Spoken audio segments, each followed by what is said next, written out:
যেমন কৃষিভিত্তিক অর্থনীতি, কৃষি আমাদের প্রয়োজন, কৃষি উৎপাদন বৃদ্ধি করতে হবে।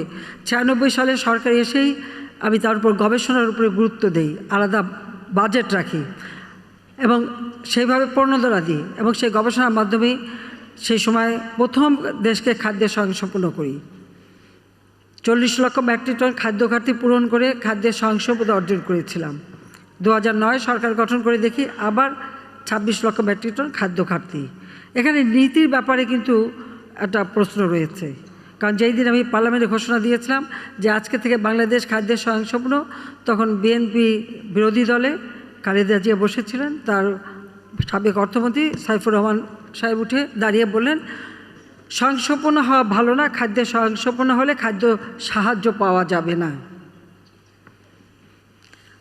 আমি একথা শুনে আমি নিজে উঠলাম, উঠে বললাম, কারো কাছে ভিক্ষা করে বাংলাদেশের মানুষ চলবে না।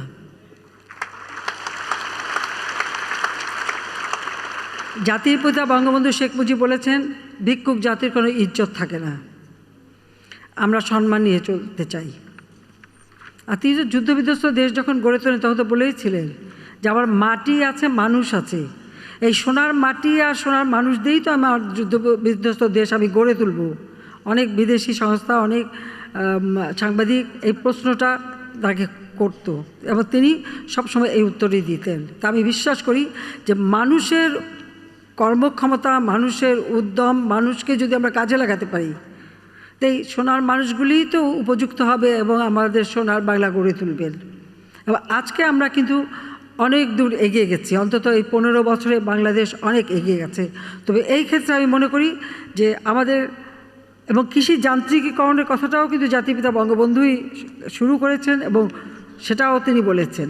আমরা এখন সেই কৃষি যান্ত্রিকীকরণ করার সাথে সাথে আমরা খাদ্য উৎপাদন, আমাদের কৃষিজাত পণ্য যেগুলি আমাদের উৎপাদন করলে আমাদের অর্থনীতিতে কাজে লাগবে এবং তারই ভিত্তিতে শিল্পায়ন, এর পাশাপাশি যদি শিল্পায়ন না হয় তাহলে কর্মসংস্থান সৃষ্টি হবে না বা আমরা এগোতে পারবো না। আমরা সেই শিল্পায়নের দিকেই নজর দিয়েছি। আজকে আমাদের ক্ষুদ্র উদ্যোক্তা যারা, আমি যখন কৃষি যান্ত্রিকীকরণের কথা বলছি তখন কিন্তু অনেক ক্ষুদ্র যন্ত্রাংশ প্রয়োজন হবে। এই কৃষিকাজের জন্যই যে সমস্ত যন্ত্র ব্যবহার হবে তারই বিভিন্ন পার্টস, বিভিন্ন কিছু উৎপাদন করতে হয়। তাছাড়া দেশে বিদেশে যে সমস্ত জায়গায় নানা রকম শিল্প কলকারখানা গড়ে ওঠে তার ক্ষুদ্র যন্ত্রাংশ, সেগুলি কিন্তু বাজারি যন্ত্রাংশ, এগুলি কিন্তু প্রয়োজন হয়। আমাদের দেশে কিন্তু আমরা যদি ভালোভাবে ট্রেনিং দিই আমরা সেইগুলি তৈরি করতে পারি এবং পৃথিবীর বহু দেশ আমরা